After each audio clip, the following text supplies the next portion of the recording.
Ayan, so part 4 video tayo, no, dito sa ginagawa natin dito sa Fiesta Porac. Ayan, Fiesta Porac yan guys. Fiesta Porac 3. Okay. Ayan. Mapapansin nyo dito sa harap yan, no, nagbububong na kami. Start na tayo, umpisa na yung gutter, tapos nakalatag na rin ang ilang pirasong yero. Actually patapos na, no, dito na lang sa part na to. So yun yung gutter, ayun yung side flashing. So after malatag yung mga yero dyan, lalagyan nyo na lang ng hanger dito sa gutter natin, tapos mag-wall flashing na si Billy mamaya dyan. Ayan, kaya press ko na dito na nga sila kumain kanina, no.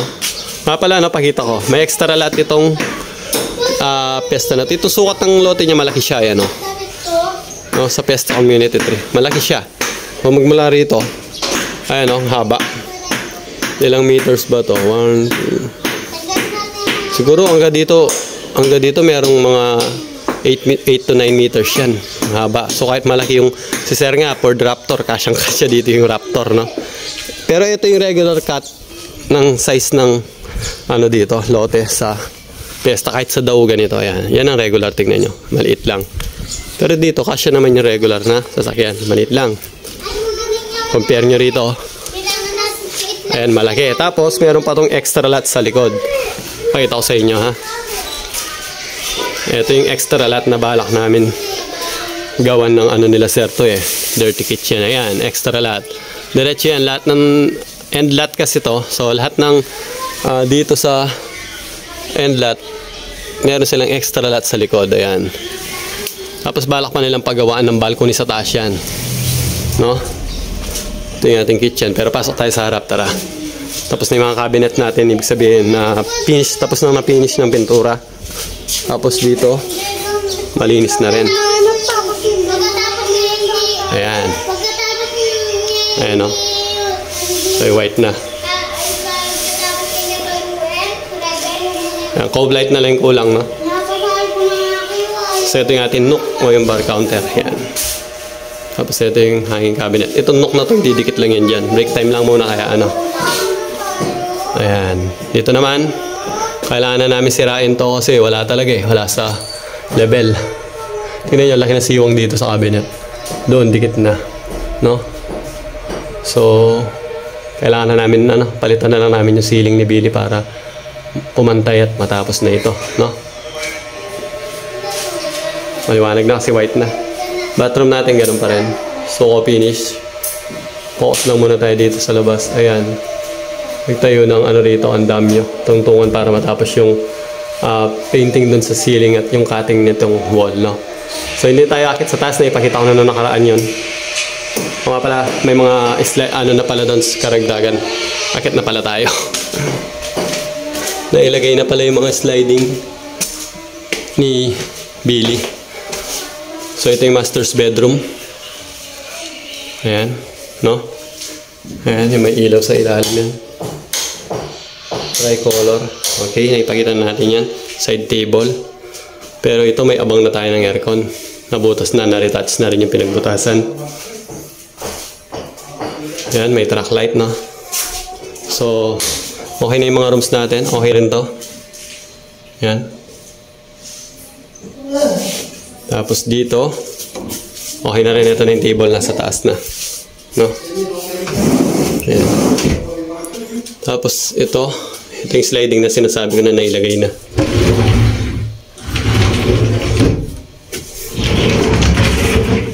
Ayan, no? Sliding ay yung secret na storage na may pinto yan. Pinapatuyo lang yung pintura sa baba. Ayan, bali yan siya. May mga damit na nakasabit. Press ko dito. So yun guys, no, update ko kayo uli sa susunod natin video. Alright guys, so update tayo dito sa ginagawa natin sa Fiesta Porac, no? Ayan, Fiesta Porac 3. So nag-start na mag-ceiling dito sa labas si Billy Boy. Ito yung dalawang ilaw na nilagay ni Saro. Ang liwanag na ito. Hard deflection ginamit natin dito guys, no? So ayan, hanggang doon. Tapos dito tinambol na namin yung canopy niya. Kung mapapansin nyo yung canopy, tatambulin na namin, i-cover na namin. Para kasi kung sisiwang pa namin yan doon, pag-iipunan lang yan ng alikabok. So, sinara na natin yan. Sasara na, ika-cover na. Tapos sa loob, makikita nyo, nalalapit na talaga to kasi almost, ano na, no? Ayan, talagang patapos na. Ayan, tapos na yung ating, ano, understair, cabinet. No? 2 pinto dun sa baba. Tapos dito, 3 pinto. Tapos meron sa taas. So, ito yung ating TV console. Ayan, no? Bali, sara muna natin para makita nyo. Bali, ganyan yan. Yan. So, ito, babarnisan ko pa to guys. No? So, yun na lang yung gagawin ko yung bukas para talagang tapos na to. Tapos, ihahang na lang yung TV dyan. Ito yung ginawa namin, no? Hindi ko napakita sa vlog pero sa live, ito ipakita ko. Kaya inahayaan muna natin siya nakabukas. Kasi kahit parang tuyo na yan, dahil kapipintura lang, no? Minsan dumidikit pa rin talaga siya. So, hayaan natin siya mag 24 hours na naka-open muna. Yan. And then, yun, no? Buksan natin yung ilaw para mas malinaw, no? May pakita ko sa inyo. Eh, may cob light na nga rin pala tayo. Ayan. No? Tapos, yun. Sinindi natin ating main light. Ayan. Dito, mapapansin nyo yung ating WPC. So, lumitaw na yung ganda ng ating nook kasi white lang siya. So, malinis, no? Ito yung nook natin or bar counter. Sara muna natin to. Wala pa kasi yung door closer, no? May door closer to kamukha ito nung ginawa natin kila Ma'am May. Sa Deka, ayan. So, ganyan siya, no? Sa CR. Parang secret door ang dating. Ayan. Kasi itong napakaganda nitong idea na to na pinagawa sa akin ni Sir. Ayan, industrial, dining light, no? Ito yung industrial. Pinagawa ni Sir sa akin yan. So, ito, ginawa ko lang to galing to sa kiln dry na 1x4 na kahoy. Ganyan ang pagkakagawa. So, bumili lang ako ng T5. Tapos, flat bar, yung kanyang pinaka-hanger na D1. Tapos, nirekta namin sa ceiling. Then, dinarnisan ko to. Ayan. Pininish ko siya ng walnut. No? Ayan. Tinira ko to sa bahay. Ginawa ko to sa bahay. And then, install lang namin ni Billy dito. Papayta sa inyo pag naka-open. No? So, ayun, no? Ayan. Tricolor yan. Meron niyang yellow. Yun. May warm. Alright. So, ang ganda, oh. Tignan nyo, guys. Simple lang, pero ang ganda. So, dito yung dining table, no? Pagka dumating na. So, mapapansin nyo talaga, halos patapos na tayo. O, tapos na talaga tayo dito sa loob. Gumamit tayo dito ng continuous handle, ayan, sa baba. Ayan, mapapansin nyo. Dito yung pull-out basket. Ayan, oh. Smooth na smooth. Pull-out basket, no? Hydraulic yung mga hinges natin. Ito dito yung microwave slot, ipapasok yan. Ito yung ating mga... Ay, mali pala. Ayan. Ang daming storage, guys, oh. Napakaraming storage. Then, ito, meron rin tayong... Ayan. Ayan, oh. Yung ating range hood, no? Okay. So, ito yung ating kitchen. Pantay na rin yung ceiling. Ayan, o. Mapapansin nyo yung sinabi ko nung nakaraan. Pinantay na namin ni Billy yan. So, ayan yung, kaya rin itong sa ibaba. Living ngayon yung ating cob light. Ito. Itong brown na to na kulay. Sa loob kasi brown yan, eh. Ayan, o. So, kailangan lang itong i-white para hindi siya lumilitaw. No? Ayan, soft close din yan. Kailangan lang itong i-white. Pero ito, yan. Pagka binuksan, dito na lang. Yung mga gamit na rin kasi. Brown yan sa loob yung kulay. Okay, so sa taas tayo. Yung hagdan, nakatiles na, napakaganda. Ayun yung ilaw natin sa taas. Yun. So ito, mga pinalagay nila Ma'am and Sir. Extra, dito, no? Extra design dito sa staircase. Ayan. Napalitan na ng tile. Naayos na rin dahil makikitid dati to. So, ayan, o. Inalign na yan. Yan. Nagawa na ni Billy. No? So, ito tayo. Mauna na tayo sa master's bedroom, guys. May TV na dito. So, papansin nyo dito may mga gamit na. Dito na nga natutulog si Sir kasi may mga gamit na. So yung ginamit naman natin handle dito, ito minimalist lang na lagi natin ginagamit, no? Yung paborito natin gamitin. Kasi minimalist lang siya, no? Napakalinis. Ayan. Hindi na yung mga nilalagay na nandito pa, mapapansin nyo. Nasa gilid lang yan. Pwede rin nilagay dito sa ilalim. Minsan dito ko nilalagay yan. Pero ito dahil may part siya mataas, so mas madali siya dito sa side.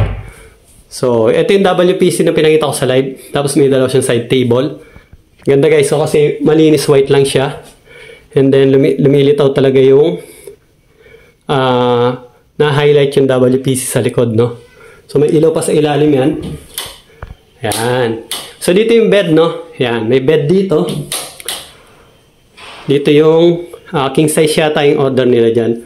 Tapos, ito yung side table para, ayan, no? Storage to. Napakarami namin ginawa rito, guys, na ano, ayan, no? Talagang mapaggagamitan ng ano, mapaglalagyan, no?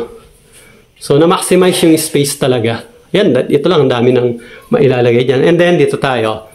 Taran! Ito yung ating TV console. Okay?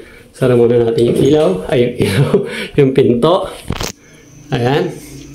And then, may track light pa yan. Sobrang liwanag. Pero siyempre, pag nanonood kang TV, hindi mo buksan ng track light.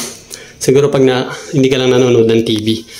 So, WPC rin. Same color as na ginamit natin dito. No? Ayan yung ganito yung design nyo talaga sa likod. Mapapansin nyo, groove ito. Ayan, malalalim yan na groove. Ayan, ginawa namin ni Billy yan, no? Nung Sunday namin ginawa yan. Then ito, yung ating drawer. Face frame niya is made of WPC din. Ayan, na fluted panel. Shinip lang namin dun sa aircon. Kasi no choice, wala nang ibang pwedeng pwesto yung aircon, hindi pwede rito. At hindi rin daw pwede rito. Okay? So, shinip na lang namin yan kaysa gumawa kami na mas mababa. So, yun yung ating master's bedroom. Tapos na yan. Tapos na rin to. Yung double deck na lang pala ang gagawin namin dito. Ayan na. Painted na. Kompleto na. Ayan guys. Dressing room o yung walk-in closet with office table na ginawa natin. Ayan. Office table ito. No? Sobrang daming storage. Sobrang sulit nung, nasulit yung space dito. White, no? Napakalinis tingnan. Ito yung, buksan natin ilaw. Ayan, ito yung closet. Aqua glossy finish to, na white. So, bali, sliding. Ayan, pag nakaslide, ganyan. Sliding. So, may malalalim na drawer. No? Ayan, no? Sobrang laki. Kung may ilalagay ka dyan na malaking gamit kahit mga unan kasi dyan pag maliliit naman. Pero maliliit na drawer dito. Ay, sorry. Maingay, wag na natin anahin. Ayan guys. So, yun. Nalalapit na yung turnover nito. Gate na lang yan. Sa labas na lang ginagawa namin guys. So, baba na tayo uli. Ayan.